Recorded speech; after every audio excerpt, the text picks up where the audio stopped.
Buenas tardes a todos. ¿Podrían confirmarme que me Buenas están tardes. escuchando?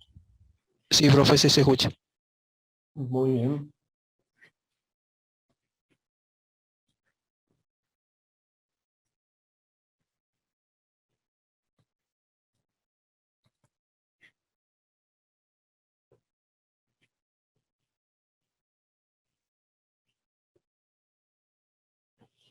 Esperamos unos minutitos, mientras tanto les voy poniendo un video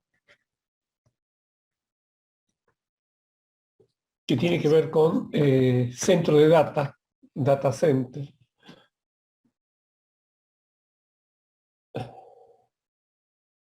Me dicen por favor si se escucha cuando comienza el video.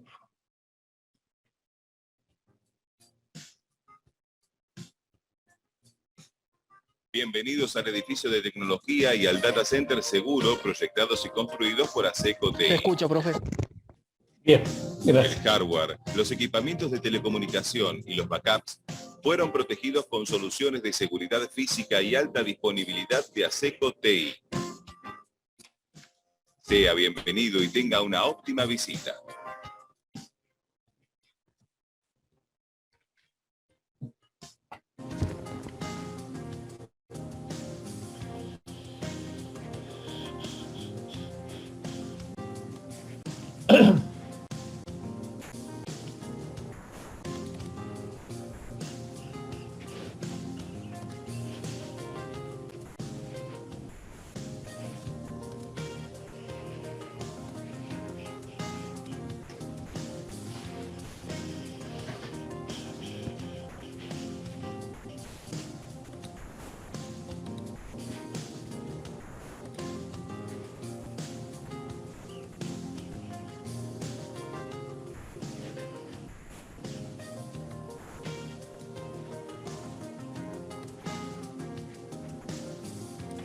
La instalación de una solución con sala cofre comprende una serie de productos y servicios de seguridad, organización y alta disponibilidad. La sala cofre certificada, modular y escalable de ASECO TI permite su expansión con los equipamientos del data center en funcionamiento o asimismo su mudanza para otro lugar.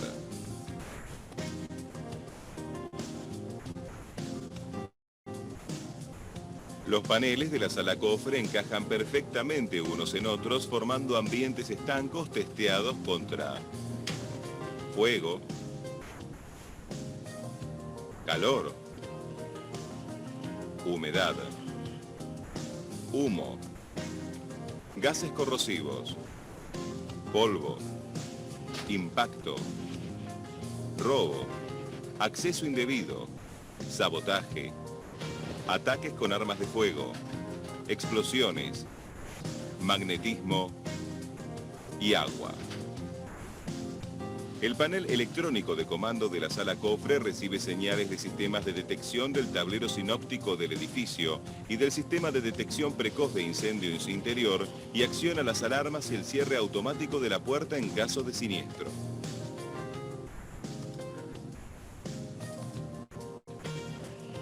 El acceso a la sala cofre se realiza por el lector biométrico con una lectura digital o de iris o por tarjetas Smart Card.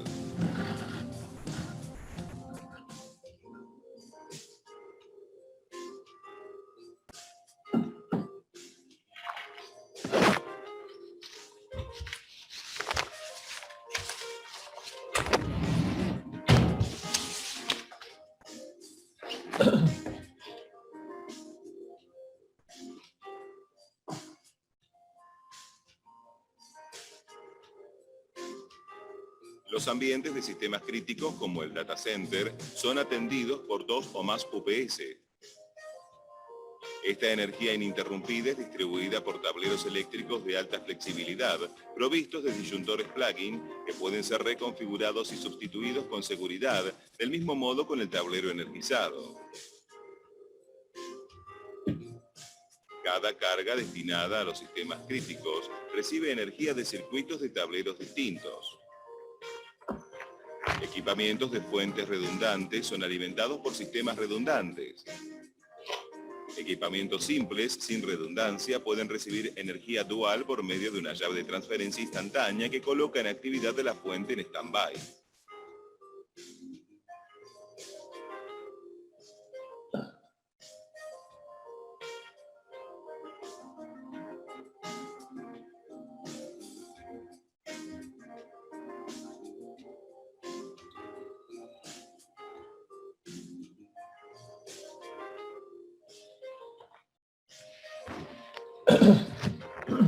El Stratos colecta y analiza constantemente muestras de aire y detecta por medio de un software con inteligencia artificial indicios de un posible siniestro antes de cualquier señal de humo. 300 veces más sensible que un detector de incendios convencional, el sistema se ajusta a las condiciones del ambiente y emite alarmas, remota o localmente, cuando registra cualquier anomalía.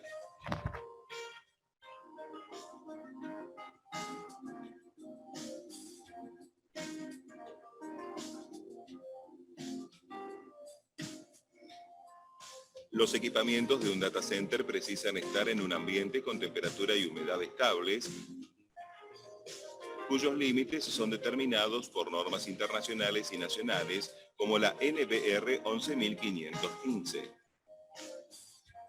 La carga térmica disipada por esos equipamientos en un ambiente cerrado eleva la temperatura por encima de esos límites. Los data centers precisan de un sistema de climatización de precisión que mantenga la temperatura y humedad dentro de los parámetros estipulados. Los sistemas de climatización convencionales, llamados de climatización de confort, no realizan la corrección de la humedad del aire. Aseco TI trabaja con los mejores sistemas de climatización del mercado. Esos equipamientos presentan una gran economía de espacio físico y energía comparados a los equipamientos convencionales. El sistema de climatización debe ser redundante, de modo que permita mantenimientos preventivos y en caso de parada.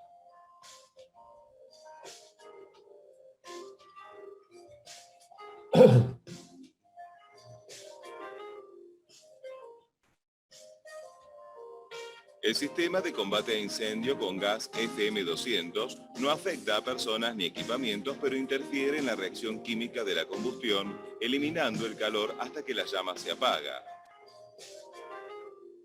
Está interrelacionado a los sistemas de detección precoz de incendios y al monitoreo remoto de la infraestructura.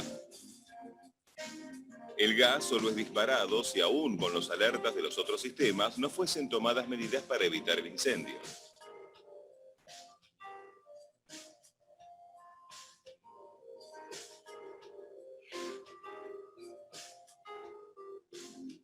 Todo el ambiente puede ser monitoreado a distancia por medio del Data Center NetWatch.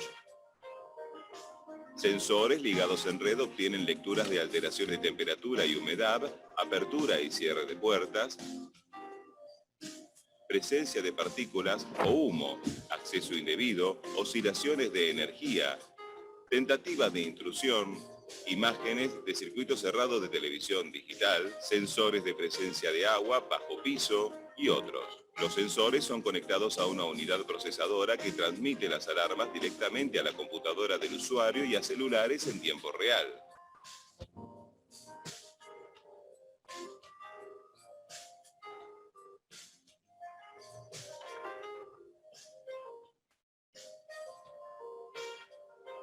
Los pisos elevados Tate son referencia mundial para ambientes TI. No necesitan de travesaños de apoyo, facilitando el pasaje de cables.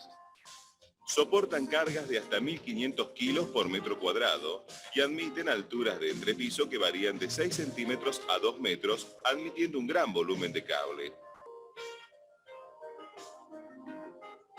Permiten el flujo adecuado de aire climatizado en todo el ambiente. Las placas son confeccionadas en acero y rellenas de cemento celular antillama, revestidas con material antiestático y cumplen las normas ABNT y CISCA norteamericana.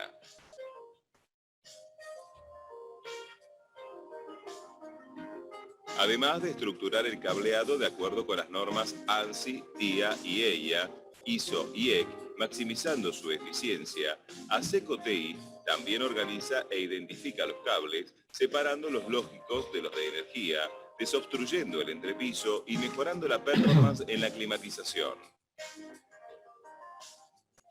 Los cables son organizados sobre un sistema de bandejas tipo canasto debajo del piso elevado, facilitando el acceso y mudanzas.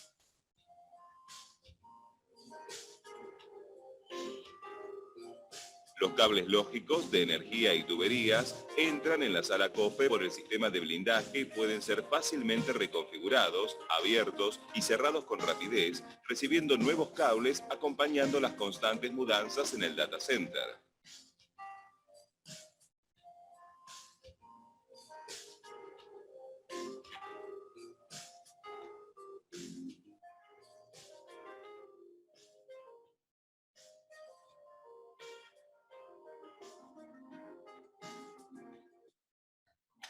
Bueno, esta es una primera parte, lo vamos a terminar de ver un poquito más adelante. La idea es mostrarles a qué nivel se puede llegar en la implementación de lo que se llama un centro de datos o data center. Uno de los causantes del inconveniente que sufrimos ayer en las conexiones con Facebook, de WhatsApp y otras, es que su data center había tenido un inconveniente en su control remoto, por lo que tuvieron que enviar personas para que asuman el control desde el data center y pongan de nuevo sus servidores en funcionamiento. Obviamente esto nos da un pantallazo muy grande. No cualquier área informática va a poder ser cubierta con este tipo de requisitos que se están planteando. Pero la idea es darle ese pantallazo, que vean todos los aspectos que podrían ser considerados, obviamente, si la inversión lo justifica, pero además mostrarles que hay una serie de normas, como se ha mencionado, TIA, EISA, las normas ISO, que tienen que ver con la definición de la parametrización, de todo lo que tiene que ver con la infraestructura de los recursos tecnológicos, tanto a nivel de hardware como a nivel de sistemas de protección.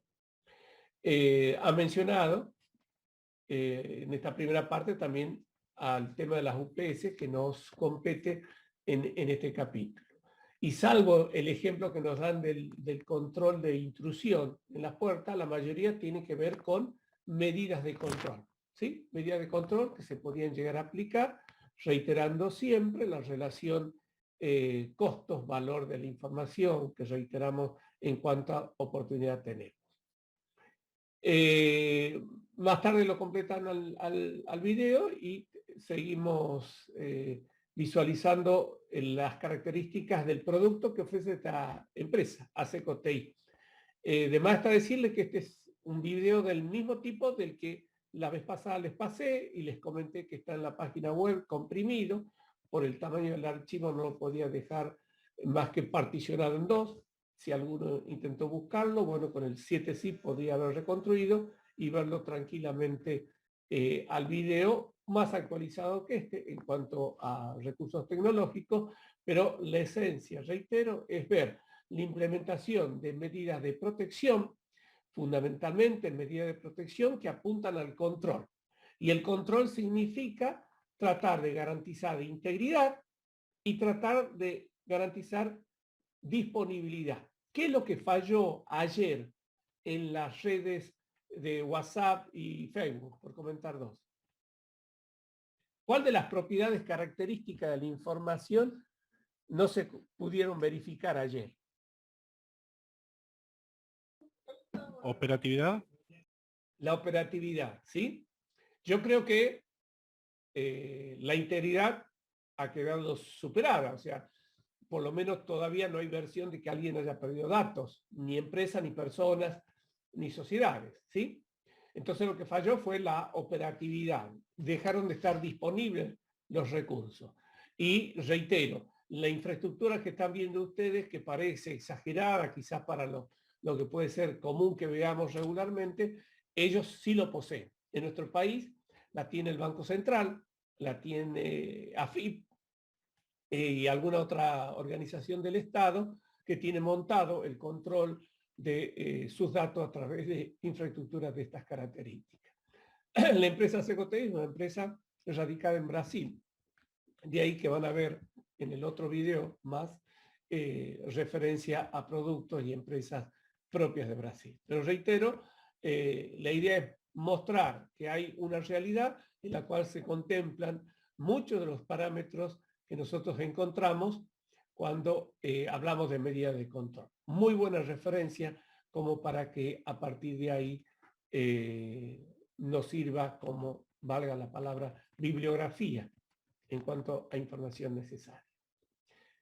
Bien, comenzamos la clase de hoy. Hoy cerramos concretamente todo lo que tiene que ver con medidas de control, por lo que vamos a reiterar, vamos a repasar varios aspectos y entraremos ya la semana siguiente a ver las medidas de seguridad.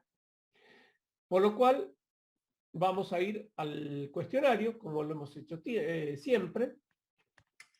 Tengo varias respuestas, así que vamos a empezar a interactuar entre todos y haciendo aclaraciones que consideremos convenientes. No lo estoy viendo a todos, pero ¿Escalante está presente? Sí, profe. Buenas tardes, ¿cómo estás? ¿Podrías leernos tu respuesta a la pregunta 1? Bien.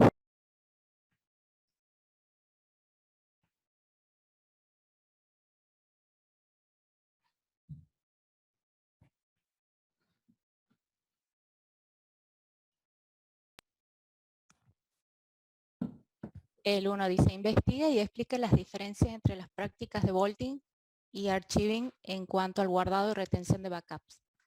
El vaulting nos ofrece la de protección de datos mediante la duplicación en curso de copias de seguridad a nivel de bloque y los datos que están fuera del área de procesamiento. Estas copias de seguridad se conservan en un armario protegido en el mismo data center para su recuperación rápida o en otra data center para evitar las pérdidas completas de los datos en caso de avería completa. El data archiving protege los datos más antiguos. Se almacenan los datos a largo plazo que ya no son necesarios para el uso diario durante las operaciones de una organización, pero los que se puede ser necesario acceder ocasionalmente. De esta forma, el data archiving reduce el almacenamiento primario requerido y permite a una organización mantener datos que pueden ser necesarios para requisitos legales de auditoría u otros. Bien, eso sería perfecto. Dos aclaraciones. En cuanto a vaulting, fundamentalmente la idea es lo que ya hemos hablado, ¿no es cierto? Tener por lo menos 2 copias. Una próxima al centro de procesamiento, en caso de una emergencia y una contingencia, poder acceder rápidamente, pero vuelve a hacer hincapié en la necesidad de tener un tercer sitio alejado por las razones que hemos comentado en muchas oportunidades. Bien. En cuanto al archiving, bueno, bien lo marcabas al final, hay a veces obligaciones que deben cumplir distintos tipos de organizaciones respecto del salvaguarda de sus datos, por más que no estén actualizados, deben guardarlo por determinado tiempo conforme lo establece la ley. Y de nuevo, un buen ejemplo son los bancos. Los bancos, por disposición del Banco Central de la República, deben guardar por lo menos por 10 años sus datos y aplicaciones. Obviamente, para el banco no le es útil tenerlo eso en sistema de trabajo habitual, por lo cual esta función le permite tener una reserva de estos casos en el momento de ser necesaria su consulta o su puesta en funcionamiento por algún requerimiento legal. ¿Por qué marcamos esto? Porque hemos hablado de backup y el concepto de backup, como vemos, se va por muchos otros lados. No es simplemente hacer la copia, el respaldo y yo decir tengo mi dato asegurado.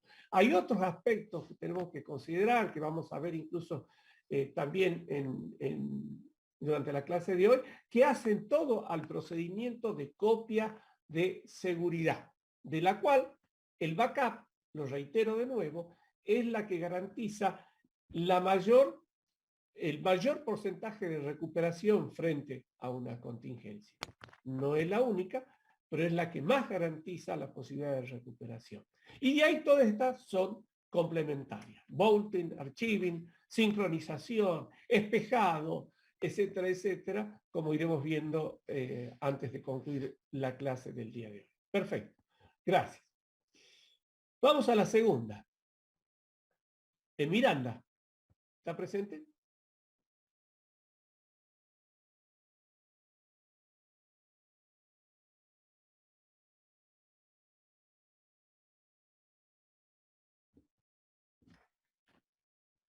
Bien.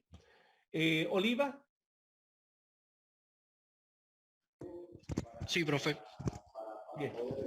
Veamos la respuesta a la pregunta 2. A ver, la pregunta 2 dice, ¿cuáles de las siguientes opciones se aplican al modo de actualización de copia de respaldo? Yo seleccioné la C y la D. Copia completa, actualización diaria semanal y copia completa, diferencial y o incremental. Bien. En realidad, cuando hablamos de modo de actualización, hay 3. La actualización completa, que ya saben ustedes, significa que cada determinado periodo de tiempo yo siempre hago copias completas de los archivos. Copio todo. ¿Sí? Otra forma es hacer una copia completa. Recuerden de nuevo, es obligatorio hacer siempre una copia completa en cualquier otro procedimiento. Y de ahí hacer un procedimiento incremental o diferencial, conforme las características, las ventajas y los inconvenientes que tenían conforme los charlamos. Esos son los modos de actualización. Los otros no. Los otros hacen referencia a distintas maneras que tienen que ver con la forma, el periodo, el cada qué tiempo yo voy a hacer una copia de respaldo. Pero los métodos de actualización son los que están indicados como copia completa, diferencial y o incremental. Dentro de la que podríamos incluir alguna otra referencia como el modelo abuela, madre, hija, que por ahí lo habrán visto en los apuntes. ¿Está?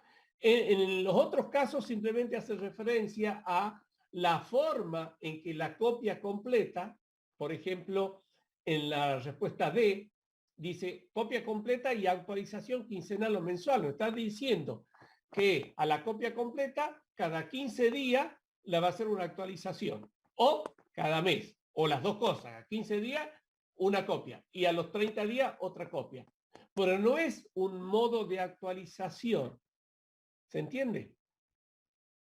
Después que dice, copia directa, actualización mensual. Bueno, exactamente lo mismo. Una copia directa, recuerden el sistema de almacenamiento directo. A eso hace referencia. Ni siquiera es una forma de backup.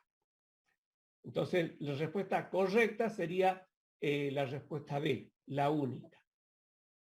¿Quedó claro? Sí, profe, claro, gracias. Bien. Sigamos. ¿En qué caso aplicaría el método de copia delta? Ese es otro, ¿ves? No lo mencionamos arriba, pero es otro método de copia para realizar copia de respaldo. Veamos entonces.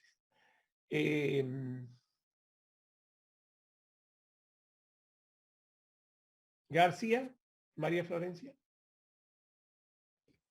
Sí, profe, ya leo. Por favor.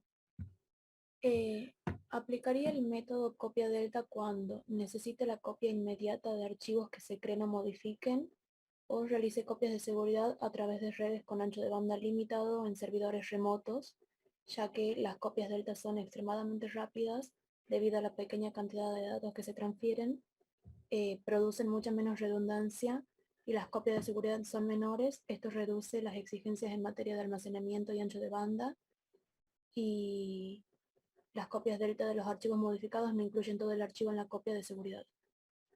Bien, perfecto. ¿Sí? Son estructuras que no se modifican sustancialmente, pero que sí se modifican rápidamente. ¿Está? Y hacíamos referencia, como ejemplo, al caso de una base de datos, en donde de todo el conjunto de datos de la base de datos, solamente se modifican quizás un registro completo y eventualmente algunos campos de los registros. Entonces no tiene sentido que yo me ponga a hacer una copia diferencial o incremental si simplemente haciendo un tipo de copia delta, que son rápidas, y de ahí que yo pueda utilizar una conexión online, porque no necesito un gran ancho de banda para respaldar pequeños rastros del archivo. Por supuesto que tiene su penalización en cuanto a que una copia delta sola no me sirve. Yo tengo que tener la copia completa, recuerden que lo inicial es siempre una copia completa, y a partir de ahí todas las copias delta hasta el momento en que necesito hacer una restauración. Bien, perfecto. Carrizo. Sí, profe. Buenas tardes. Buenas. Te tocó la pregunta Eh, 4, amplia. ¿La tienes 4. a mano? Bien. Sí. Te escucho. Bien. Una NAS es un dispositivo de almacenamiento conectado a la red. Su función es la de hacer copia de seguridad de los archivos que se le indiquen en la configuración, tanto lo de tu ordenador personal como lo de cualquier otro dispositivo móvil. Estos discos duros conectados a nuestra red LAN nos permiten trabajar con la información que tiene guardado en él, dando a todos los usuarios que estén conectados en esta red LAN el poder de compartir archivos y trabajar sobre ellos. Una SAN es un conjunto de dispositivos juntos con un software especializados para crear una red enfocada al intercambio de datos mediante bloques. Es una tecnología perfecta para conectar servidores. Este sistema contiene red de alta velocidad, equipos de interconexión como switches o conmutadores, discos duros donde almacenar los datos. Y el almacenamiento de la nube es un modelo de informática en la nube en que almacenan datos en Internet a través de un proveedor de informática en la nube que administra y opera el almacenamiento de la nube como un servicio. Se ofrece bajo demanda con capacidad y costos oportunos y elimina la necesidad de tener que comprar y administrar su propia infraestructura de almacenamiento de datos. Esto le otorga agilidad, escalabilidad global y durabilidad con acceso a los datos en cualquier momento y lugar. Eso es todo. Bien. ¿Y la pregunta? ¿Se puede omitir la práctica de respaldo utilizando algún sistema de almacenamiento de estos que has mencionado?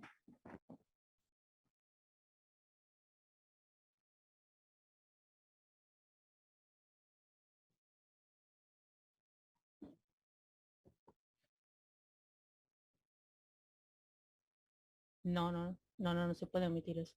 No se puede omitir. ¿Está? Todos son, y vuelvo a lo que decía al principio, modos de almacenar información. ¿Sí? Uno tiene que ver con la posibilidad de dar a los usuarios mayor agilidad en el acceso a la información. Lo tradicional siempre fue, nos remontemos unos años atrás, en almacenar todo dentro del equipo. El servidor, el concepto que tenemos del servidor, piensen en un equipo físico, una carcasa en donde está la placa principal, está el procesador, está la memoria y están los discos donde se almacena la información. Ese es el DAS. Es un elemento donde se guarda en el mismo en la misma estructura física electrónica los datos. Muy común, muy habitual, pero que resulta hacer impracticable cuando ya hablamos de interconexiones entre varias redes locales, varias redes entre distintas provincias, entre distintos países. Ya el esquema del DAS deja de ser óptimo. Entonces empiezan a aparecer necesidades de distribuir el almacenamiento dentro de una red local o externa. Por eso aparece últimamente el concepto del almacenamiento en la nube. Es decir, para que todas las sucursales, por decirlo de alguna forma, de mi empresa tengan acceso a los datos, en lugar de poner que todos los servidores de las distintas sucursales van a acceder a un único centro de datos propio, lo alquilo a través de alguna de las empresas que ofrecen ese servicio de almacenamiento, y a partir de ahí la gestión de la comunicación y del intercambio de archivos se hace a través de una interconexión, que podría ser por la nube o podría ser a través de una conexión LAN o una conexión WAN. Por supuesto que requerimos, y por eso la menciono acá al Brighton Arc Server, algún software que administra esto, ¿sí?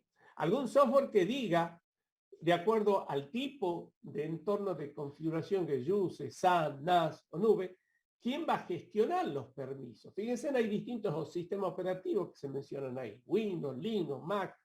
Tiene que haber alguien encargado de lograr la interconexión entre los distintos recursos que pueden llegar a tener los usuarios y el sistema de almacenamiento. Recuerden cuando hablamos de los file system y decíamos que Windows tenía su file system, Linux tenía su file system, Mac tenía su file system, OS 400 tenía su file system, es decir, tienen un entorno de archivos que muchas veces no son equivalentes. Entonces tiene que haber alguien, en este caso, un producto de software, que permita gestionar para que el usuario final, el operador, el programador, lo vea como un recurso de almacenamiento, independientemente de la tecnología que esté utilizando. Pero todos estos casos son elementos de recursos de almacenamiento, no de respaldo de información. Por eso se marcaba la pregunta. El respaldo va a seguir siendo vigente. Así yo tengo un sistema de almacenamiento local, o esté usando una SAN, o esté usando una NAS, voy a tener que prever un mecanismo de respaldo de toda la información que se almacene en alguno de estos sistemas. Bueno, acá están, ¿sí? De nuevo, esto es simplemente una extracción de lo que mencionamos en el capítulo, pero la idea es esto, permitir integrar distintas tecnologías en cuanto al acceso a la información para que esté disponible de alguna manera para varios usuarios.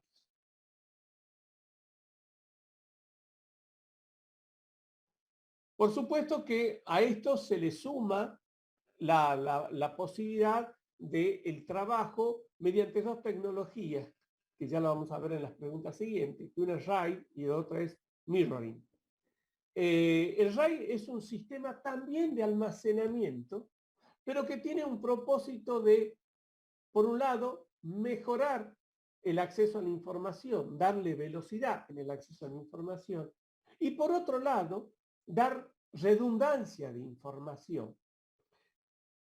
Imagínense el caso de que el problema de ayer haya sido un disco, lo voy a simplificar al problema, un disco en un servidor de WhatsApp que dejó de funcionar. ¿Sí?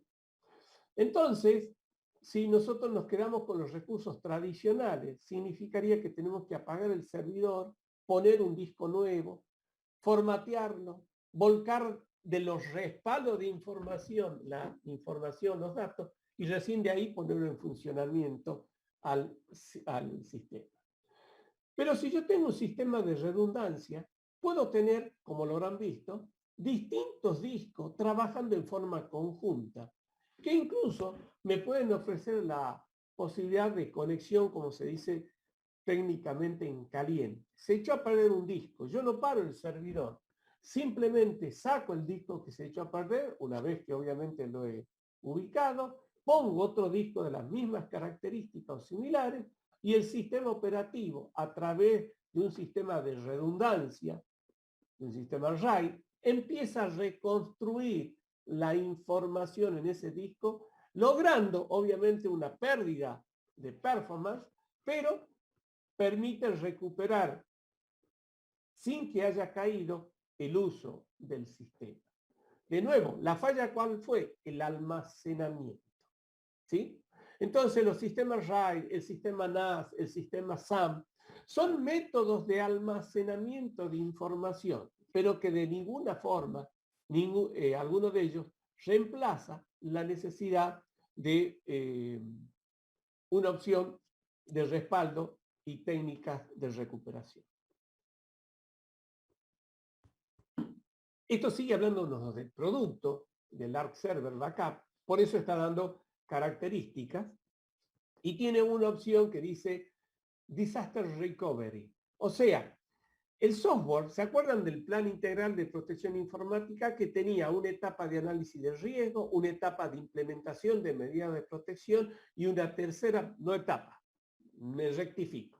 Tenía una instancia de análisis de riesgo, una instancia de medida de protección y una instancia de recuperación de contingencia. El Disaster Recovery es una herramienta que permite, utilizando la técnica de abuelo, padre, hijo, o abuela, madre, hija, como la quieran denominar, la van a encontrar de cualquiera de las dos formas, que tiene simplemente la posibilidad, no voy a decir automáticamente porque quizás no sea tan automático, pero sí rápidamente recuperarme de un desastre que llegó a poner fuera de operación mi sistema informático. Como ven, el producto de software sigue manejando el conjunto de almacenamiento que puede estar dado por una serie de tecnologías. Entre esas, por supuesto, aparecen las que hemos ido mencionando en estas últimas oportunidades. Entre ellas, las cintas, ¿sí?, que algo charlábamos en la última clase, siguen siendo el mejor elemento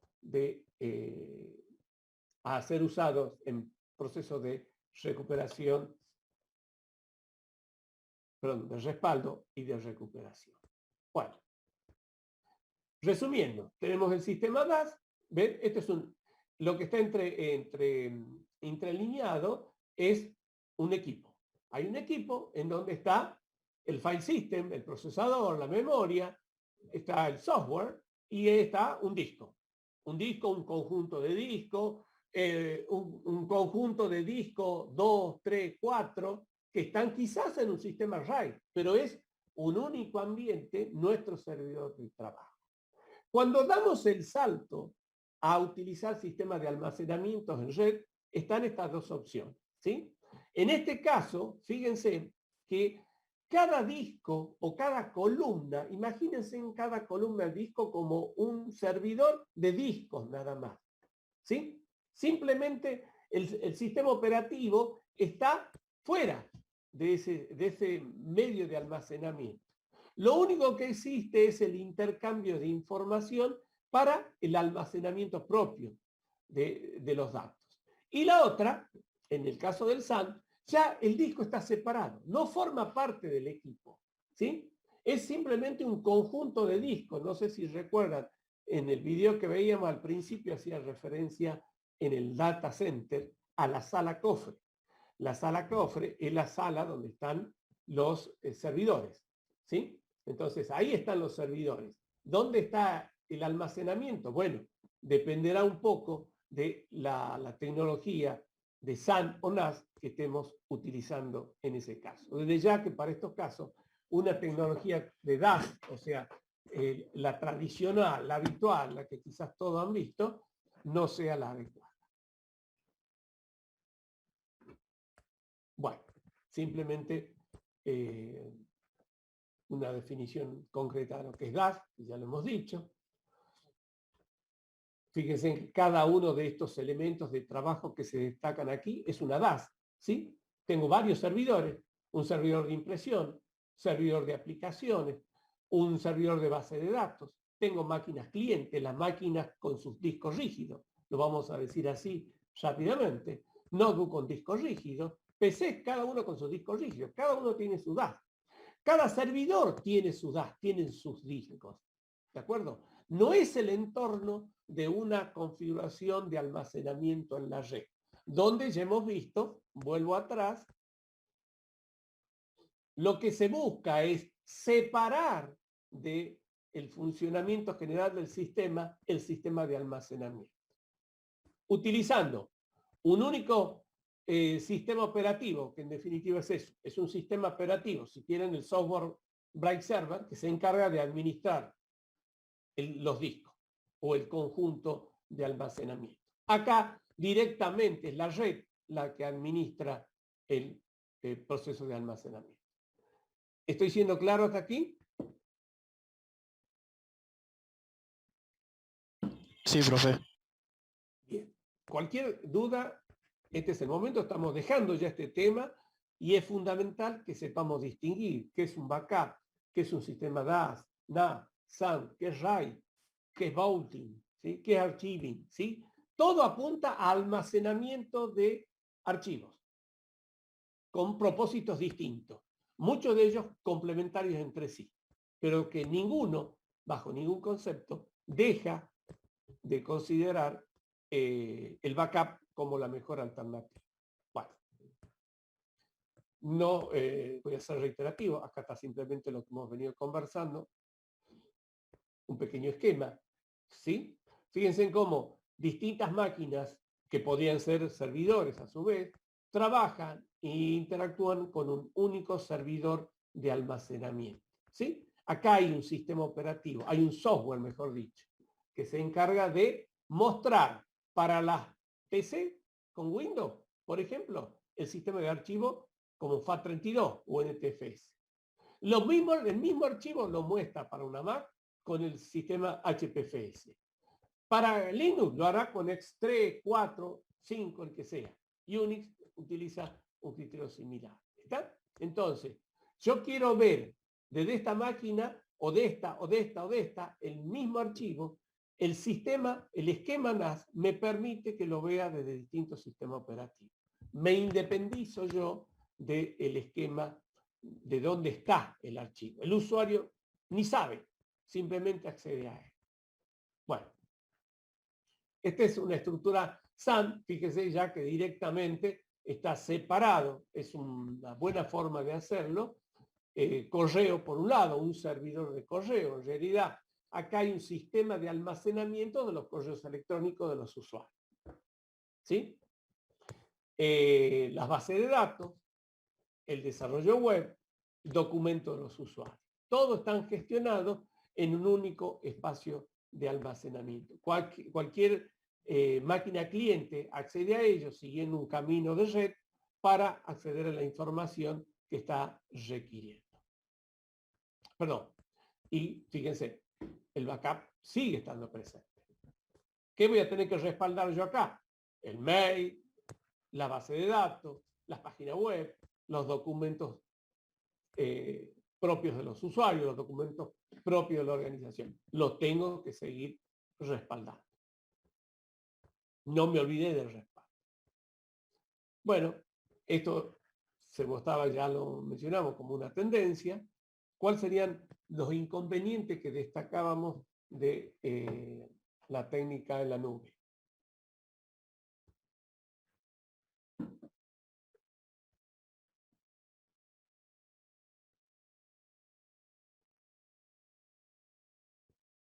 ¿Cuál es el primer problema que ocurre cuando hablamos de almacenamiento en la nube? ¿De qué depende? De la conexión a Internet. Bien. La conexión en general de Internet, ¿sí? Hay empresas que ofrecen su propia red de datos, ¿sí? Por medio satelital, por medio de fibra óptica, No todo pasa necesariamente por Internet. Que eso nos quede claro. Es una nube de información que no es de la empresa, que no es de un tercero. Pero yo ahí tengo que apoyarme mucho en la tecnología de comunicación. Cuando sigamos viendo el video van a ver que también hacen hincapié en que hay que proteger los recursos de comunicación, porque yo tengo el data center, tengo la sala cofre, tengo bien guardados los sistemas de almacenamiento, tengo protección contra incendio, lo estoy monitoreando desde 1500 kilómetros del data center, pero si no tengo comunicación, entonces las tecnologías de la comunicación también deben ser incluidas en este proceso de análisis que, hablando de cloud, es crítica, pero que también hace referencia a la posibilidad de conexión a un equipo de esa característica. Bueno, esto es muy cambiante, ¿sí? Sobre todo la parte de velocidad, de las tecnologías que se utilizan, pero es simplemente un ejemplo a tener en cuenta porque, lógicamente, no hay una solución para todo, ¿sí? Yo puedo combinar, puedo llegar a tener un sistema que de alguna manera trabaje de manera conjunta entre una SAM, una NAS, incluso almacenamiento local. Y esto es lo que decíamos al final, ¿sí? El problema acá es la comunicación, que yo pueda acceder a estos recursos, mis datos, mis aplicaciones, todo lo que habíamos separado recién, mi correo electrónico, bueno, ahora está en una nube. Para eso yo tengo que tener acceso a esa nube cuando lo necesite.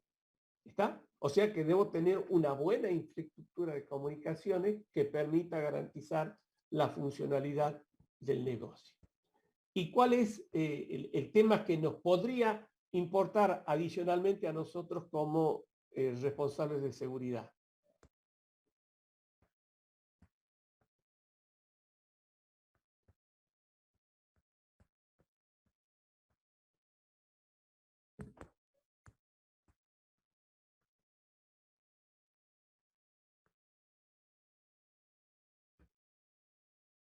La privacidad, la confidencialidad.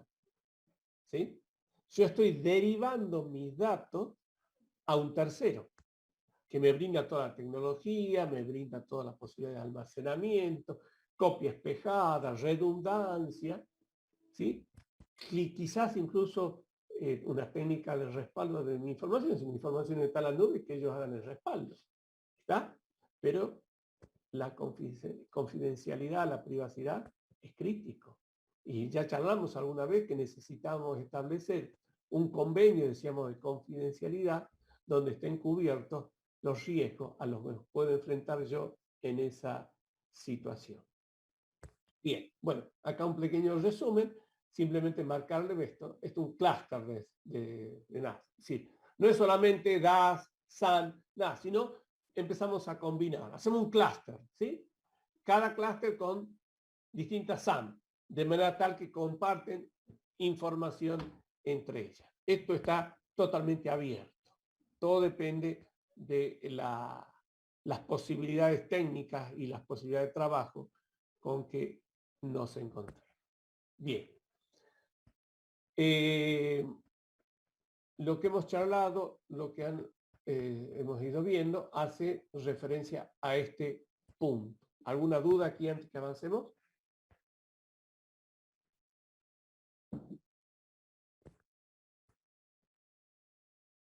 Bien. Profe, yo tengo una consulta. ¿Cómo se hace el monitoreo de las redes de comunicación? ¿O qué sistema de seguridad se puede utilizar? En las redes de comunicación. En Sí, general, exactamente. Cuando es tema local y alguna vez los dispositivos están conectados y cómo se hace en estos casos. Bueno, en principio hay dos alternativas. Uno, cuando la conectividad es propietaria de la organización, ¿sí? Que se puede dar en el caso de una LAN, se puede dar quizás a través de un servicio de tercero, cuando las distancias son mayores. Pero en ese caso la potestad está en el control del tráfico a través de alguna tecnología de control de los módems de comunicación, los routers de comunicación. Para eso las respuestas son el uso de control de listas de control de acceso, ¿sí? Que permitan visualizar cuando hay consumos excesivos en la red o cuando alguna red está presentando un inconveniente que posibilitarían su caída, su puesta fuera de servicio.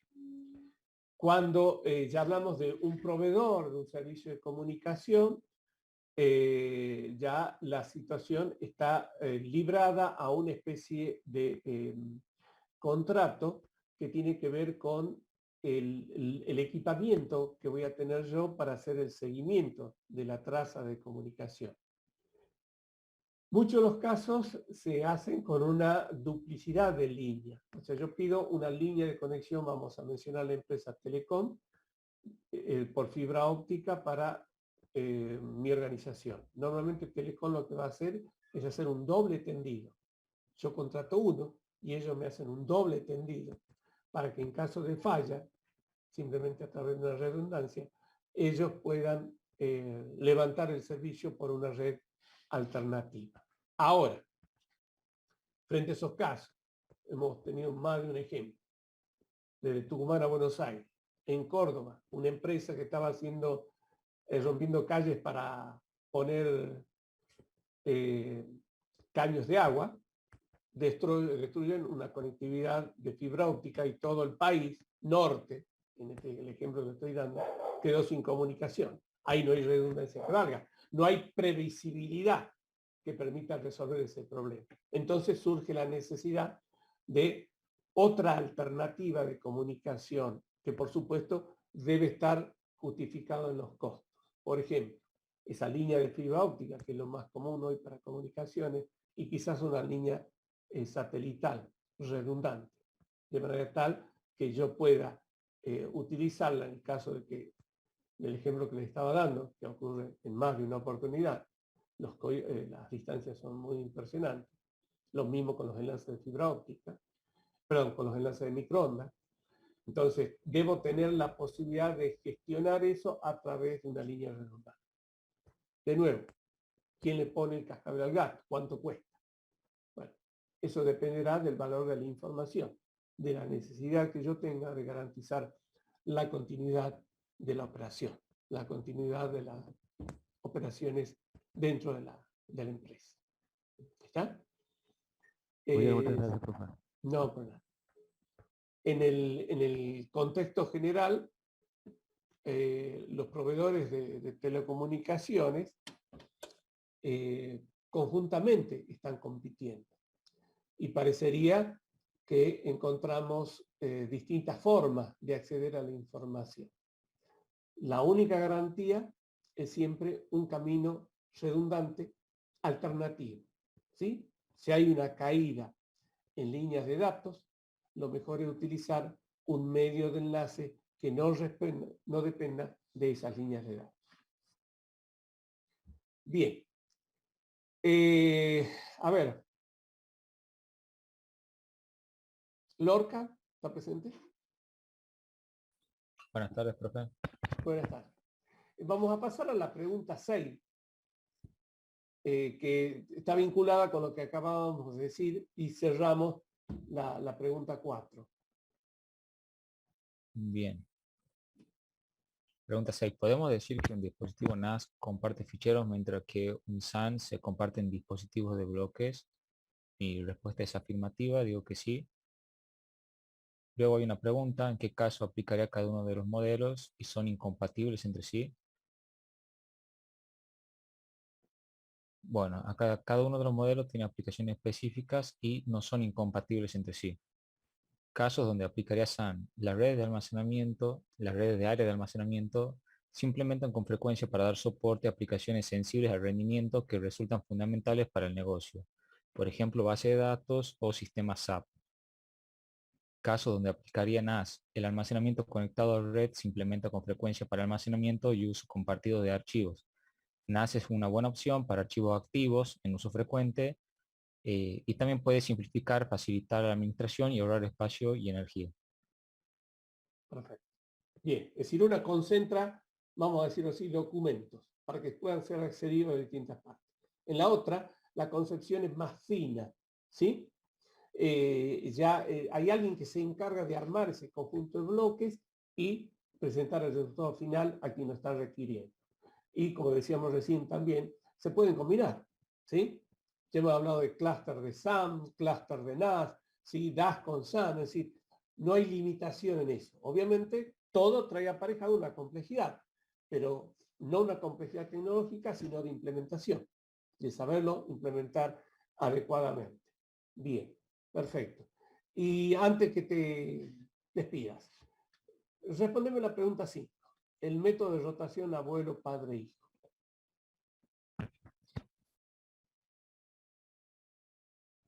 Abuelo, padre, hijo es el esquema más utilizado para la rotación de copia de seguridad en cinta. En principio se debe establecer qué es lo que se debe resguardar. Es también importante establecer la cantidad de ciclos de retención. La misma debe ser en principio de 3 ciclos, los cuales se denominan abuelo, padre e hijo. Es necesario establecer cuáles de los ciclos se almacena afuera, que generalmente es el más antiguo abuelo, o transferirlo por FTP encriptado. GFS, que es Grandfather, Father y Son, es simple ya que se encuentra en un calendario tradicional. La copia de seguridad completa realizada el último día es abuelo, y esta cinta ocasionalmente se suele almacenar fuera del sitio.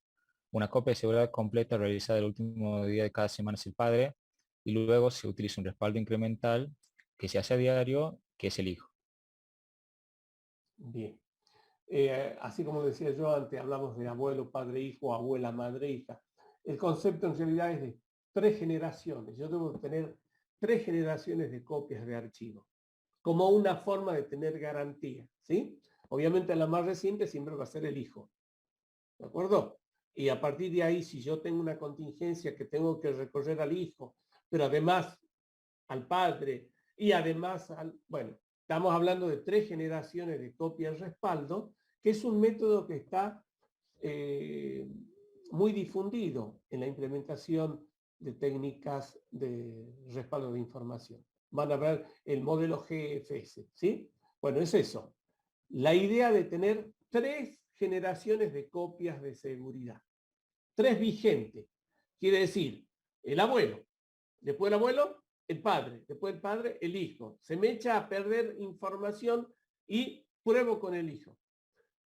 Si algo falla, si no es suficiente, pruebo con el padre. Tengo la segunda generación, pero además tengo una tercera, el abuelo. Eso que están activos significa que yo esos insumos donde he hecho el abuelo, el padre, el hijo, no lo voy a usar hasta que se empiece otro ciclo. ¿Está? Ese ciclo puede ser semanal, mensual, variará. ¿Sí? Nosotros teníamos un sistema que requería que hagamos copia de respaldo todos los días, eran los hijos. A fin de semana hacíamos el padre. Fíjense que no es la secuencia de abuelo, padre, hijo, sino primero los hijos, las pequeñas modificaciones diarias. Las modificaciones semanales que obviamente abarcaban de toda la semana, o sea que abarcaban todos los hijos, la segunda generación. Y a fin de mes, una vez al mes, el abuelo, que equiparaba todas las modificaciones que se habían dado durante ese mes. ¿Está? Entonces, yo tenía una falla. ¿A dónde iba primero? Al respaldo del hijo, del día en que se había producido la contingencia. Si esa no funcionaba y yo tenía un padre, o sea, una copia del respaldo de todo una semana. En el mes por lo menos tenía 4 padres. Y en el mes tenía un abuelo. Todo eso al mes siguiente me daba a mí una garantía de obtener un conjunto de datos que estaban operativamente siendo válidos. Bien. Esa sería una forma de graficar. Perfecto. Bueno, esto en cuanto a sistemas de almacenamiento, tecnología, ¿sí? Todas complementarias. Siempre por arriba, ¿quién está?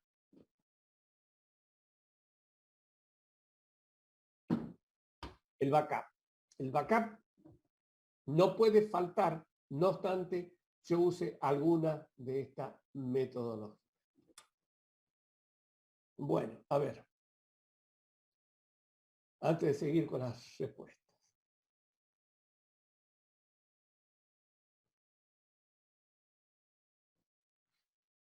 Otro método de respaldo de archivo es utilizar la sincronización. Yo utilizo esta herramienta, SyncBack Free.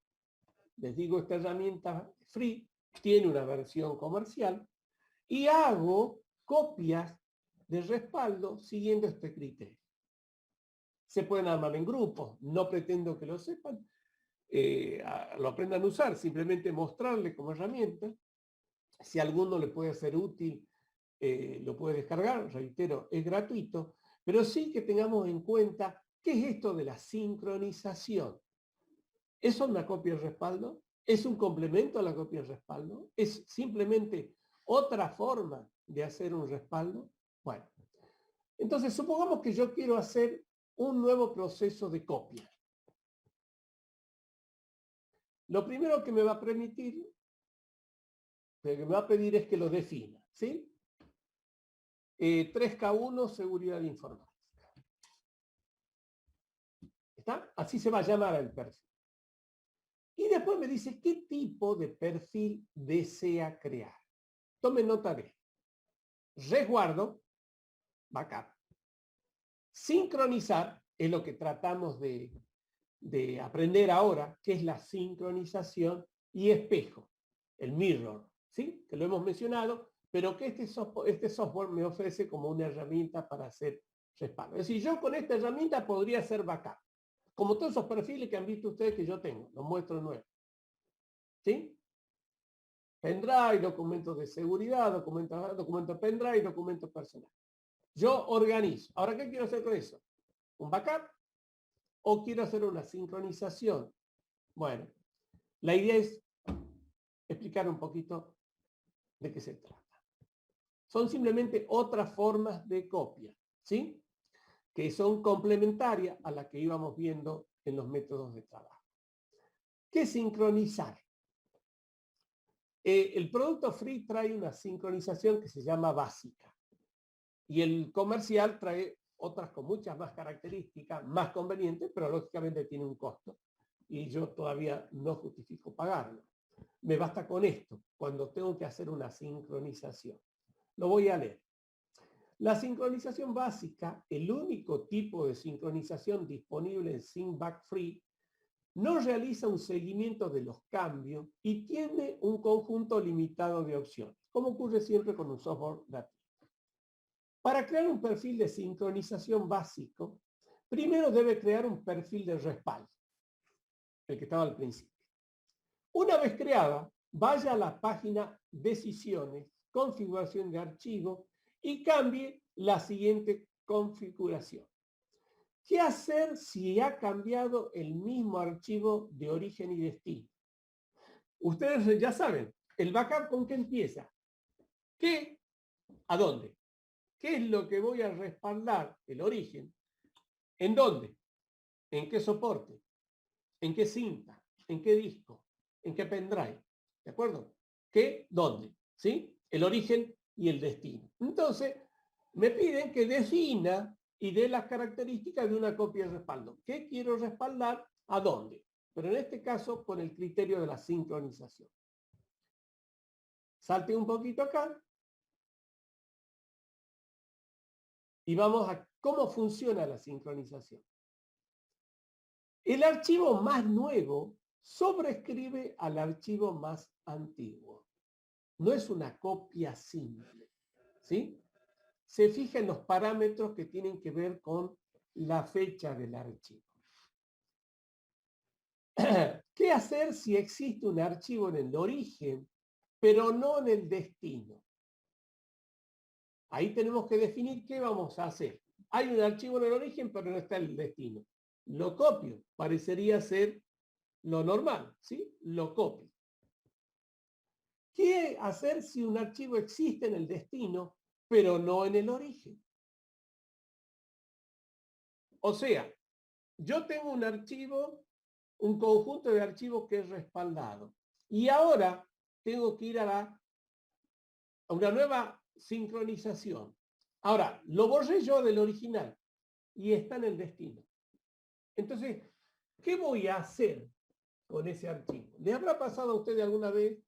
Quizás tengan archivos en una PC, en otra, y después se dan cuenta que no es lo mismo lo que está en un lado y lo que está en otro. Un método de sincronización lo que hace es buscar de que ambas relaciones de almacenamiento sean coincidentes, pero conforme lo que yo decida. Porque si no, el software directamente, si yo le digo que al estar en destino y no están en el origen, bórralo del destino. Entonces quedan sincronizados. Pero también podría decir, está en el destino por no el origen, entonces vuélvalo del destino al origen. ¿Se da cuenta? Sincroniza dos espacios de almacenamiento tratando de buscar que sean coincidentes. ¿Está claro? Sí, profe. Bien. Esa es la característica de la sincronización. Bueno, el backup no hay mucho más que decir, ¿sí? Que se puede hacer con este software. Una explicación del proceso de respaldo, una copia de seguridad, copia los archivos en una dirección, desde el origen al destino. Eso es lo habitual, de origen a destino. La sincronización me está dando a mí una opción para que yo mantenga prácticamente lo mismo en el origen o en el destino. Y la última es el espejo. Y el espejo tiene la particularidad de permitirme a mí mantener dos espacios de almacenamiento, el origen y el destino, exactamente iguales. Exactamente iguales. Archivo que había acá, lo copio aquí. Si el archivo se borró de acá, lo borro de acá. Y al revés. ¿Está? O sea, su nombre lo dice, es un espejo.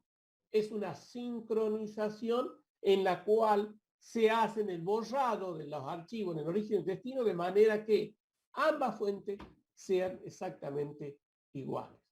Esto es fantástico cuando uno está programando algo y tiene que hacerlo en distintos sistemas de almacenamiento y puede recurrir de alguna manera a estos elementos como para obtener una imagen exacta en donde está trabajando. Bueno, esto en cuanto a almacenamiento. La pregunta que sigue ya nos habla de los sistemas de redundancia de disco. Una traducción de RAID, que es simplemente una sigla, era de disco, conjunto de discos baratos. Porque esto viene de la época en que los discos eran carísimos. Los discos eran carísimos, entonces armar una estructura con varios discos, obviamente, era mucho más caro. Entonces, si buscan la traducción, se van a encontrar con un arreglo de disco y ahí quedó. Eso es lo que hoy en día está vigente. Bueno, como ven, hay muchos sistemas de almacenamiento redundantes y que se pueden utilizar incluso hoy en prácticamente cualquier PC. ¿Sí? La placa viene con la posibilidad de utilizar estos elementos para hacer las copias de respaldo. Salas. Ya se me va despejando un poco la pantalla. Salas. Bien. Veamos qué es lo que pusiste respecto a la pregunta 7. Yo con respecto a la pregunta 7, ahí pedía que resumiendo qué diferencias podría destacar entre los modelos de RAID 0, 1 y 10. En el RAID 0 puse que proporciona buena velocidad de acceso a los datos que están guardados en los discos duros. Puse más larga la respuesta, profe, pero eso es lo principal, digamos. Bien. Si se rompe una de las unidades de almacenamiento, perderemos todos los datos. Esa es otra. En el RAID 1 puse que proporciona redundancia de datos y buena tolerancia a fallas.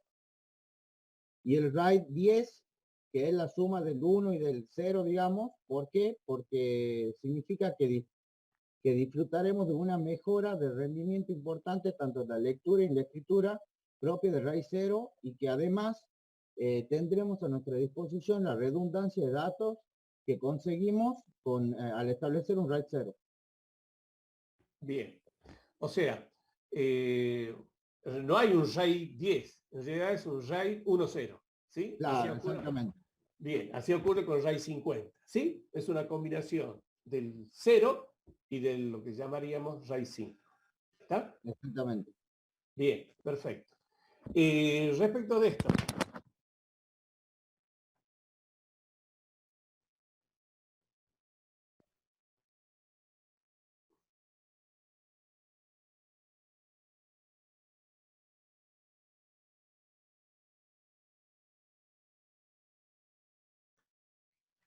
como bien decían, RAID 0. RAID 0 surge como una solución cuando demoraba mucho el grabado de información en el disco.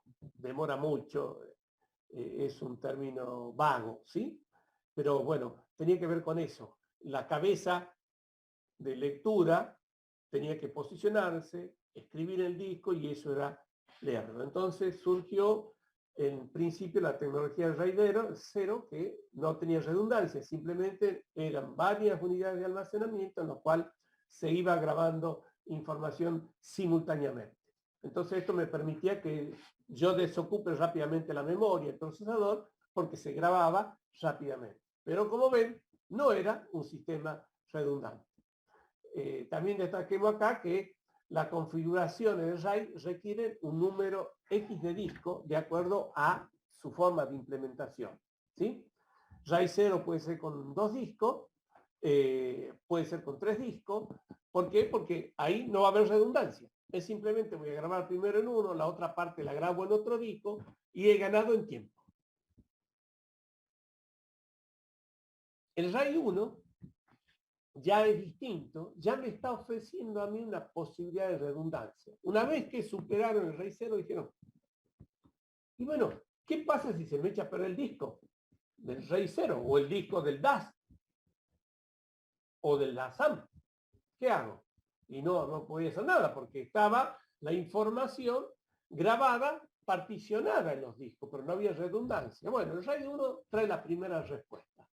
Fíjense en cómo nos van indicando que la misma información se va grabando en 2 discos, o sea, ya hay información redundante. Se me echó a perder el disco 0 y sigue trabajando el sistema operativo con el disco 1. Si esto está implementado dentro de la estructura tecnológica que me permite sacarlo al disco 0 y poner uno nuevo, el sistema sigue trabajando con el disco 1 mientras empieza a reconstruir la información con el disco 0 para seguir usando la redundancia, pero la va copiando. El sistema se va a caer en su performance, seguro. Pero yo voy a poder seguir trabajando sin pérdida en el funcionamiento de los sistemas.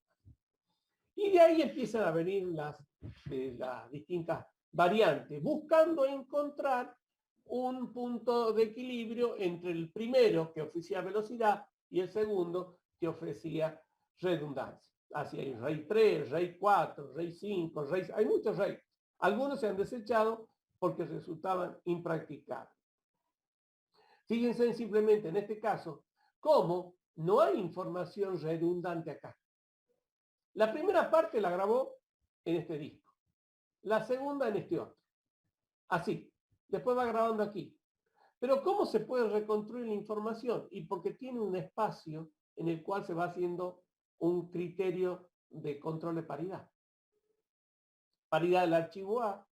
Entonces, si se me echa a perder el disco donde está la información 2, pero tengo sano el 0, el 1 y el 3, con el paridad puedo reconstruir esta información. ¿Está? De nuevo, me está dando redundancia. Frente a una contingencia, yo puedo seguir trabajando porque puedo seguir reconstruyendo la información del sistema de almacenamiento. Bueno, uno de los más utilizados hoy en día es el RAID 5. El RAID 5 es otra forma de redundancia, muy parecida a lo que decía recién, pero ya no hay un disco que es de paridad. La paridad está distribuida. Busca porque yo no sé qué disco me puede llegar a fallar. ¿Sí? Ustedes saben que todos los sistemas de almacenamiento tienen establecido por el fabricante un tiempo medio entre fallas. En algún momento van a fallar. Dependerá del uso, siempre y cuando esté en buenas condiciones técnicas. Bueno, el RAID 5 es el que con el 0, el RAID 50, como se dice habitualmente, pero ya saben, está usando la técnica del RAID 5 con la del RAID 0. O sea, hay velocidad y a su vez hay redundancia. El 4 no lo mencionaba, existió, pero no se utiliza. Está el RAID 1, que ya lo explicó el compañero perfectamente, es simplemente unir las dos ventajas de los primeros casos. Bueno, y me quedo con esta frase. En resumen, se llegó a la conclusión que el respaldo de un sistema con arreglo de disco no es precisamente diferente a otro que no tenga, excepto la periodicidad. Por eso, en todo sistema operativo de red, ustedes van a ver que se llega a implementar un sistema de redundancia. ¿Sí? Y acá está la pregunta. ¿Por qué hacemos backup? Las razones no son pocas. La primera observación dice que el espectro señalado es al menos más amplio o sea, frente a una pérdida yo puedo utilizar la redundancia, ¿sí? Pero eso no reemplaza la posibilidad de hacer un respaldo siguiendo los criterios a que hacemos referencia en nuestro caso. Un lugar alejado, ¿sí? Ese. Bueno.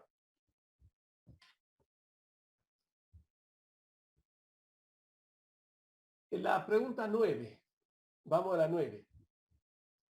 También era de almacenamiento, ¿sí? Y la pregunta tenía que ver con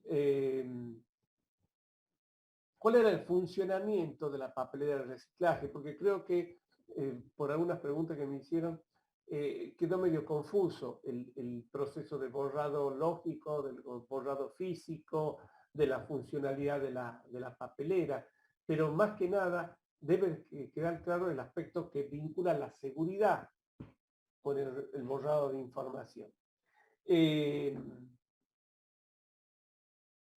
Oliva, ¿ya me contestaste? Perdón. Sí, profe. Bien. Sala, sí. García. Ya respondí, si quiere puedo leerla. Sí, por favor. La del pregunta 9. Sí. Sí.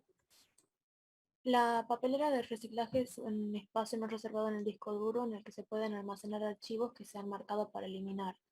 Cuando eliminamos un archivo, este desaparece, pero los datos del disco duro no, sino que siguen ahí, pero el archivo es movido en la interfaz gráfica a la papelera de reciclaje.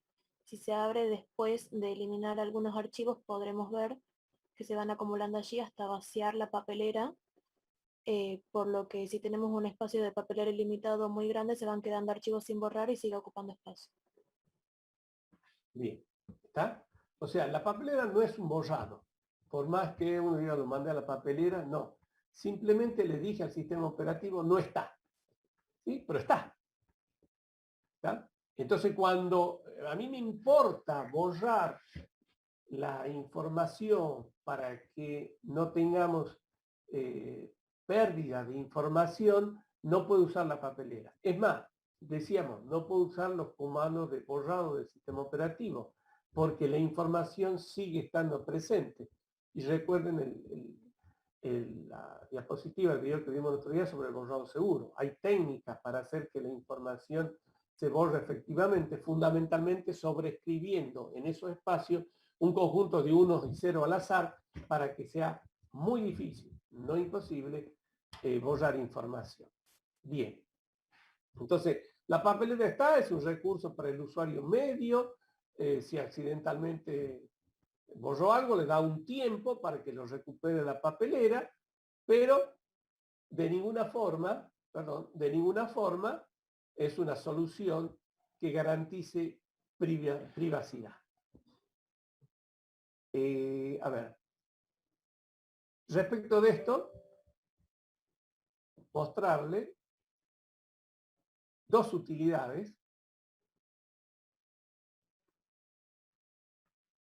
Este es un software de recuperación de archivos, ¿sí? Yo borré algo, no de la papelera, lo borré, ¿sí? El sistema operativo no existe, no puedo usar la restauración de la papelera. Pero yo sé que el archivo ahí está todavía porque lo he borrado antes de ayer y no he grabado mucho en el disco. Entonces tengo muchas posibilidades de recuperarlo. Hay muchos programas.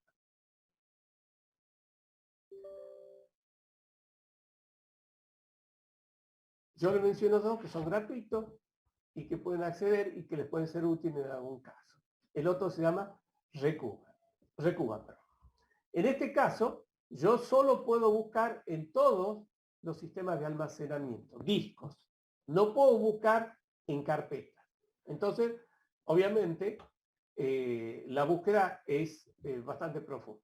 En esta otra puedo buscar todos los archivos, distintos tipos de archivos, y puedo buscar dentro, vamos a dejar todos los archivos, dentro de una ubicación específica, dentro de, por ejemplo, una carpeta, una biblioteca, ¿sí?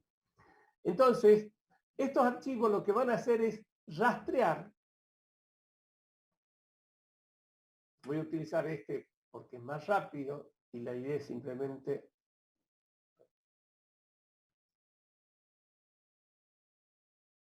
te voy a pedir que haga un escaneo profundo. Y mientras se hace ese escaneo profundo, siguen viendo el video de Acecote. El damper de la sala cofre Acecote y Lamperts está instalado para promover la renovación de aire del ambiente. Su apertura se realiza electrónica y automática como alivio de presión durante el disparo del gas de combate FM200 y el cierre se da cuando se detecta algún siniestro en el edificio o presencia de partículas en el ducto de climatización.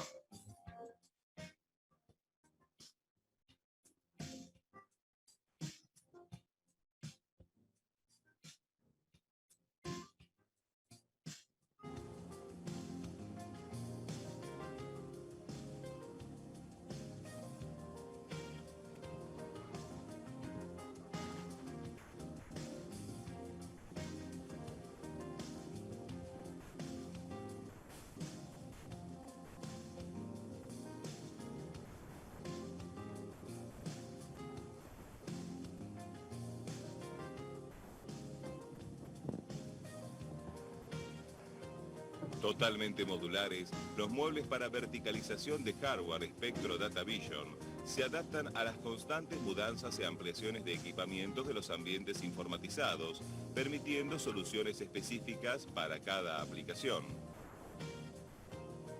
La organización de los cables se da por medio de un exclusivo sistema de cable canales internos.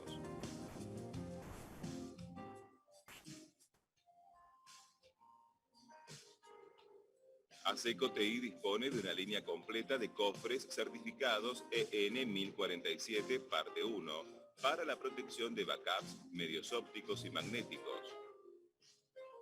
Los cofres poseen diferentes capacidades dependiendo del volumen de informaciones a protegerse. Es la inversión básica a realizarse para asegurar la protección de las informaciones y backups contra amenazas físicas.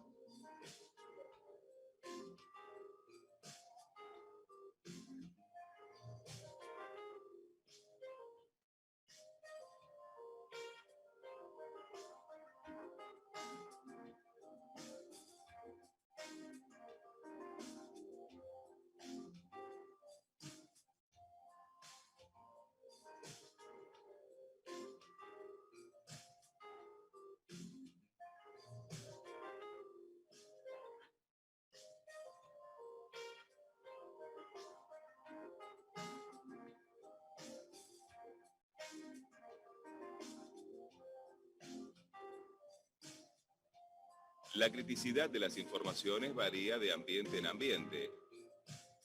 Mediante un análisis de riesgos es posible demostrar que sin la debida protección de la red de comunicación, una empresa podrá perder su contacto con clientes, funcionarios, proveedores, bancos y toda su cadena de abastecimiento si un siniestro o atentado alcanza los equipamientos críticos de telecomunicación. La sala cofre es también utilizada para proteger la sala de TC de la empresa que protege los links de comunicación, el backbone y puede recibir demás servidores de comunicación, routers, switches, gateways, firewalls, web servers y servidores del NOC.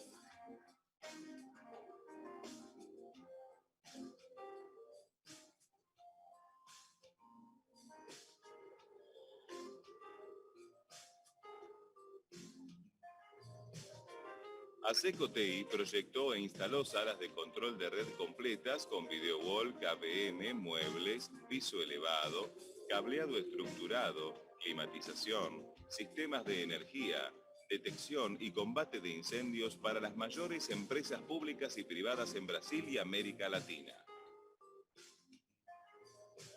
La mesa NOC Solutions de Aseco TI fue especialmente proyectada para NOC Network Operation Command Centers, salas de comando de control de las operaciones, la red y la seguridad de las empresas.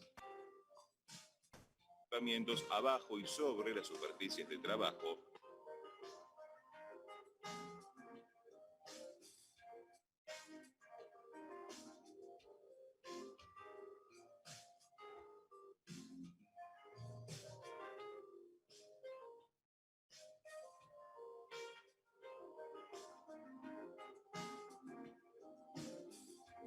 El backup es pieza fundamental de los planes de contingencia y de recuperación de desastres. Dentro de la sala cofre tipo A, una alternativa menos modular y más económica de sala cofre, pero con el mismo nivel de seguridad, el backup es almacenado en un archivo deslizante para economizar espacio y organizar los datos.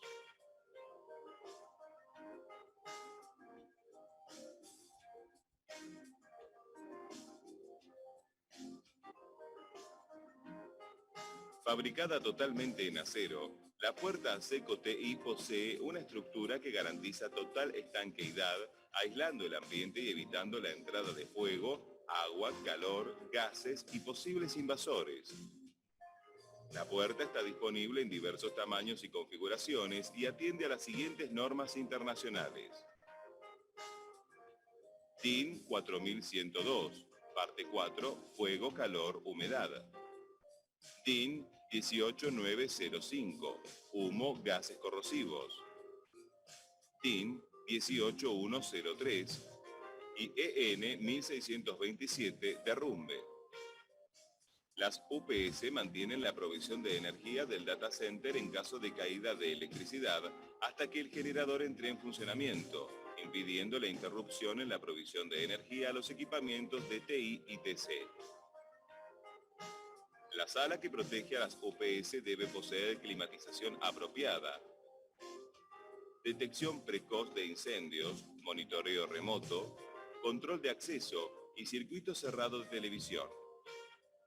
La sala de UPS debe ser redundante, tolerante a fallas y permitir mantenimientos preventivos en caso de parada de una de las líneas de transmisión.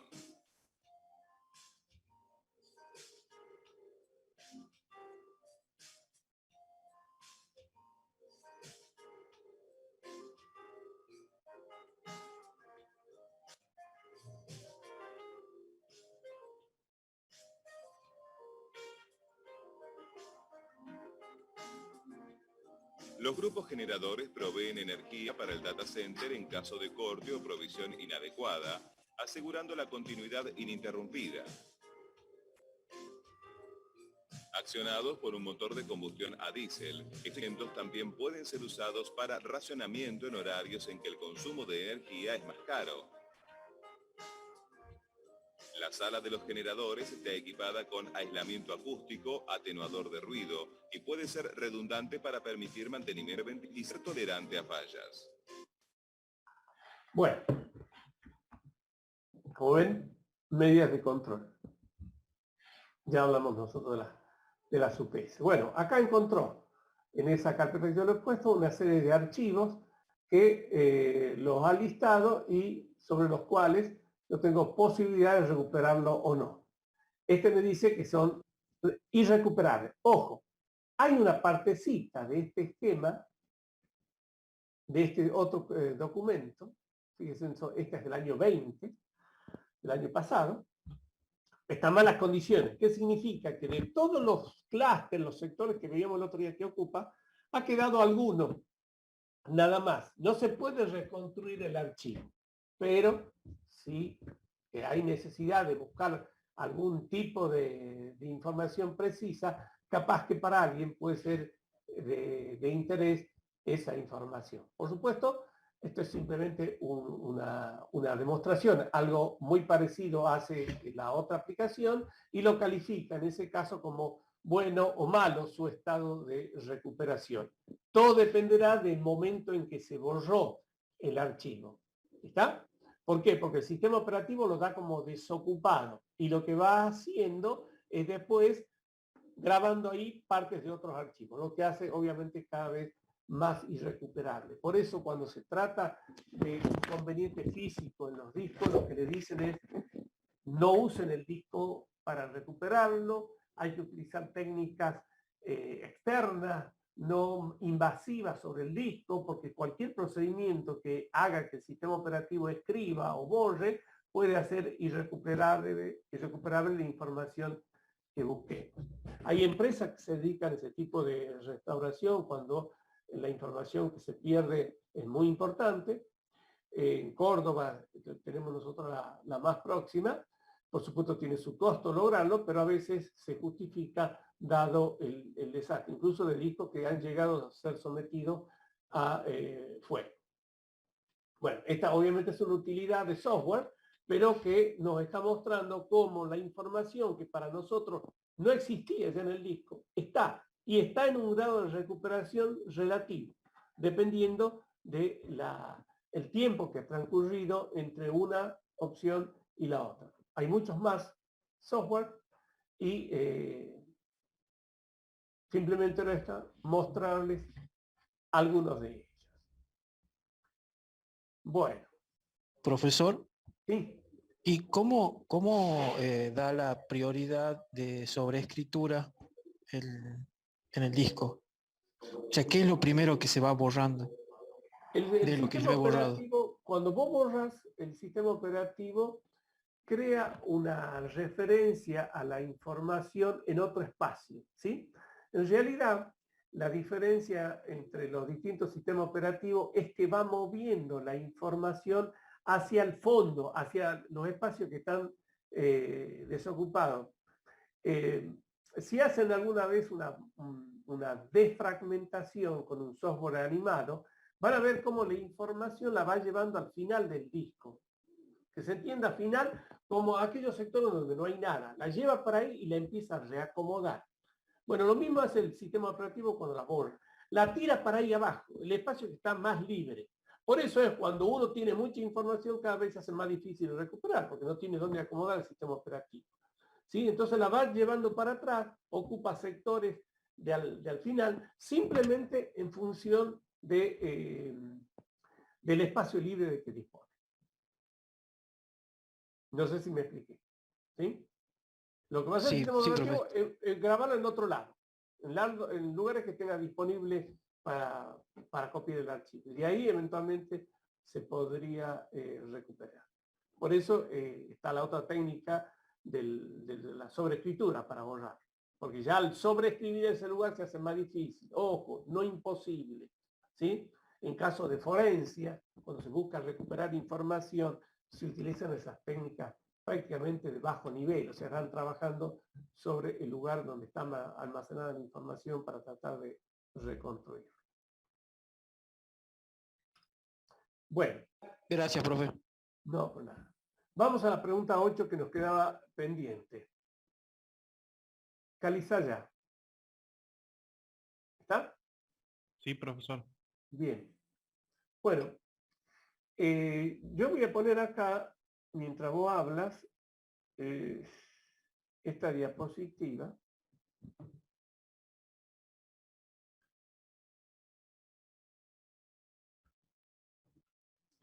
Que es la que tomamos como referencia en el capítulo. El tema es un tema eléctrico, no pasa por el informático, no, la idea es simplemente que tomen contacto con este mundo, porque es una forma de garantía de la continuidad, de la operatividad del negocio. Quizá ustedes no sean los técnicos adecuados para ver cómo funciona, qué carga, no, pero sí saber que hay distintas alternativas. Recuerdan recién el video de la sala COFRE terminó con eso, tenía UPS, pero ¿qué pasa con la UPS? No duran mucho, ¿sí? Y en algún momento necesitamos seguir con energía, y por eso aparecían al final los grupos generadores que trabajan con combustible, ¿sí? Entonces, entre una caída del sistema de alimentación eléctrica, primero se arranca la UPS hasta que los generadores están en condiciones de reemplazarlas, porque las UPS no nos van a durar mucho tiempo, ¿sí? Porque dependen de baterías que lógicamente entran en una etapa de desgaste. Sí, escucho tu respuesta. Bueno, para UPS Online puse que es el diseño más común utilizado para las pequeñas empresas web y servidores departamentales. El diseño contiene un convertidor de energía de la batería a corriente alterna, un inversor, que está siempre conectado a la salida de la UPS. Siempre proporciona alimentación de corriente alterna normal para cargar la batería. Cuando falla la potencia de entrada, el interruptor de transferencia se abre y la potencia fluye desde la batería a la salida de la UPS. Con el inversor siempre encendido y conectado a la salida, este diseño proporciona un filtrado adicional que reduce los problemas de los transitorios de conmutación cuando se compara con la topología UPS Standby. La UPS Standby es el tipo más común usado para los ordenadores personales. El interruptor de transferencia está configurado para elegir la entrada de corriente alterna filtrada como la fuente de energía primaria y cambia a la batería en caso de fallo de la fuente primaria. Cuando eso sucede, el interruptor de transferencia debe funcionar para conmutar la carga hacia el inversor fuente de batería de reserva. Ese traspaso de corte eléctrico a la alimentación de batería suele estar en el orden de los 5 milisegundos, lo cual resulta imperceptible para la mayoría de los equipos electrónicos hogareños. Y el diseño online doble es el tipo más común de UPS por encima de los 10 kVA. El diagrama de bloques del doble conversor UPS en línea es el mismo que el modo de espera standby, con la excepción de que el camino de alimentación primaria es el inversor en lugar de la fuente principal de corriente alterna. El desgaste de los componentes de potencia reduce la fiabilidad con respecto a otros diseños y la energía consumida por la ineficiencia de esta es una parte importante del costo de ciclo de vida. Además, la potencia de entrada del cargador de batería de gran tamaño a menudo es no lineal y puede interferir con la construcción del cableado de alimentación o causar problemas con los generadores. En la doble conversión de diseño en línea, el fallo de la entrada de corriente alterna no causa la activación del interruptor de transferencia debido a que la entrada de corriente alterna no es la fuente primaria, sino que es más bien la fuente de respaldo. Por lo tanto, durante un fallo de alimentación de corriente alterna, en la entrada operará en línea la UPS, la cual tendrá como resultado poco tiempo de transferencia. Bien. Como ven, requiere de cierta pericia el funcionamiento de una UPS, ¿sí? Hace referencia también a la necesidad de mantener en funcionamiento una llave mecánica. Nosotros teníamos un equipo que alimentaba bastante lo que era la red, pero teníamos que bajar a subir una llave mecánicamente dispuesta para eso, ¿sí? Fíjense en este caso. En general, esta es la UPS que yo tengo en funcionamiento. La energía eléctrica, este es un toma eléctrico domiciliario, pasa y va directamente al sistema informático, a la computadora, digámoslo así. ¿Sí? Sí. Y a su vez está cargando las baterías de la UPS. Pero la UPS está fuera de funcionamiento en ese caso. ¿Sí? Cuando hay un corte de energía, obviamente esto deja de proveer energía al sistema. Se detecta acá la caída de energía y la UPS empieza a alimentar con corriente alterna la entrada desde las mismas baterías. ¿Está? Acá hay una serie de valores que están en juego y que nos están dando una idea de cuánto tiempo tengo para utilizar ese recurso de respaldo con que yo estoy trabajando. ¿Está? O sea, normalmente empieza a sonar una alarma, ¿sí? Primero pausada y en la medida en que se está por cortar totalmente la energía, el zumbido sube hasta que o corta porque no puede seguir abasteciendo, o tiene un sistema controlado que automáticamente apaga la computadora, apagado forzoso obviamente, o cuando recupera la energía eléctrica, el sistema empieza a alimentar de nuevo y se vuelven a cargar las baterías hasta el valor adecuado, que debería ser un 100% para estar preparado para una nueva falla de energía. La forma de implementaciones son varias, como vos decías. Una es esta. Siempre estoy alimentado por corriente alterna, salvo que falle. Otra, siempre estoy alimentado por corriente proveniente de la batería para ahorrarme los picos de tensión, la falla de tensión. Entonces, lo único que hace el sistema de alimentación eléctrica es cargar las baterías. Y a través de un sistema de cifrado la mantiene cargada y en ese punto el nivel de tensión es siempre el adecuado para el equipo informático. Entonces, se corta la energía y no hace falta este tiempo entre ida y vuelta para recuperar el trabajo, porque nunca pierde la posibilidad de conexión. ¿Está? Bueno, entonces, es una medida de control que garantiza qué características de la información.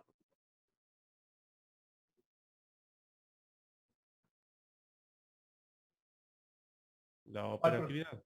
La operatividad. Bien, por eso es una medida de control. Bien, bueno, con esto cerramos lo que son medidas de control. Y entramos ya la próxima semana a hablar de medidas de seguridad. Entonces, y la próxima semana viene el parcial. Entonces, hasta aquí los temas incluidos en el parcial. Todo lo que vimos al principio de clase hasta hoy. Lo que se vea en la semana que viene ya va a ser para posterior. ¿De acuerdo? El parcial, el día, recuerden, 19. ¿Qué vamos a entrar a ver ahora?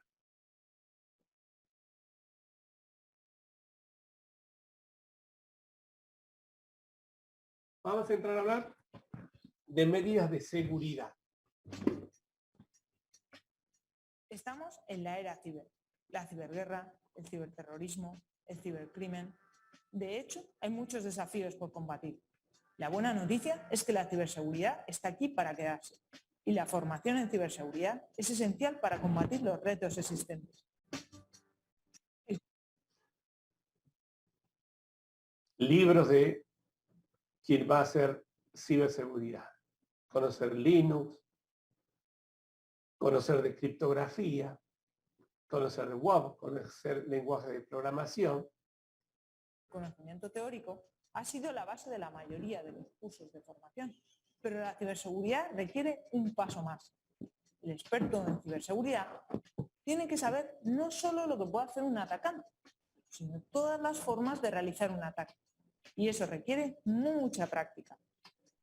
La ciberseguridad está en todas las partes de nuestra vida. El PIN de la tarjeta de crédito, la contraseña de la cuenta de correo electrónico, las fotos almacenadas en las redes sociales. ¿Quieres aprender a protegerte? O yendo más allá, ¿quieres descubrir las fuentes de ataque? Este curso te enseñará los principios básicos de la ciberseguridad, desde estudiar cuáles son los principales ataques y contramedidas más comunes, hasta atacar sistemas mediante el descubrimiento de vulnerabilidades. Como ya sabrás, la ciberseguridad implica varios conceptos que pueden sonar un tanto extraños. Desbordamiento de buffer, ataque de inyección. Este curso será un trampolín para comenzar con todos estos conceptos de una manera más sencilla. Además, es un curso recomendable para todos los que, con algún tipo de conocimiento informático, pero sin centrarse especialmente en la seguridad, tienen ganas de comenzar a desarrollar su carrera en esta disciplina. Conocimientos básicos. Quizás muchos encuentren. Bueno, esto es simplemente para presentar lo que se viene, ¿sí? Nosotros vamos a empezar a hablar ahora de ciberseguridad, de las medidas ya concretamente de seguridad que apuntan a la confidencialidad, privacidad y autenticidad. Todos los fenómenos que tienen que ver con estos aspectos, los teóricos que mencionaban recién en el video, lo vamos a ver nosotros. Las técnicas no las podemos ver, como ya les comenté en algún momento, por lo poco de tiempo que tenemos y porque las experiencias de cada uno de ustedes pueden ser muy distintas. Sin embargo, la idea es orientarlos, ¿sí? Ver qué es lo que hay que saber para entrar en el mundo del ciberseguridad. Esto muy obvio y por eso está de último. Con conocimientos básicos no me refiero a hacer un documento de Word. Antes de querer pretender ser un hacker, debes ser capaz de formatear un computador, instalar un sistema operativo, arrancar desde una memoria USB u otro dispositivo, ser capaz de instalar un sistema operativo en una memoria USB y por último, pero no menos importante, ser capaz de armar tu propia PC. Esto último es muy importante ya que es necesario que tengas un computador potente y siendo capaz de armar el tuyo propio gastarás muchísimo menos. Escríbeme en los comentarios si crees que me faltó algo en este punto. Número 6. Aprende a usar Linux. Y aquí no quiero que se confundan. Alguien que usa Linux no es necesariamente un hacker. Y un hacker no necesariamente usa Linux todo el tiempo, pero como dice el dicho, lo que es del César es del César. La mayoría del software para pruebas de penetración o pentesting, como algunos prefieren, están disponibles solo para Linux y no limitado a eso. Estos ni siquiera tienen interfaz gráfica, por lo que aprender a usar la consola de Linux es crucial. Si aunamos esto al hecho de que la mayoría de servidores funcionan con este sistema operativo, entenderemos que la mayoría de las pruebas de penetración se hacen con Linux como plataforma y objetivo. Al final puedes ver este video de aquí. Si quieres saber por qué Linux es el más usado en servidores, te lo dejo en la descripción y en el texto que saldrá de la i. Número 5. Virtualización. Si vas a aprender a hacer pruebas de penetración, definitivamente vas a necesitar un sitio seguro en donde probar y practicar tus habilidades. Puedes crear máquinas virtuales para este propósito, así que aprender a utilizar VirtualBox, VMware o QEMU, entre otros, te será muy útil.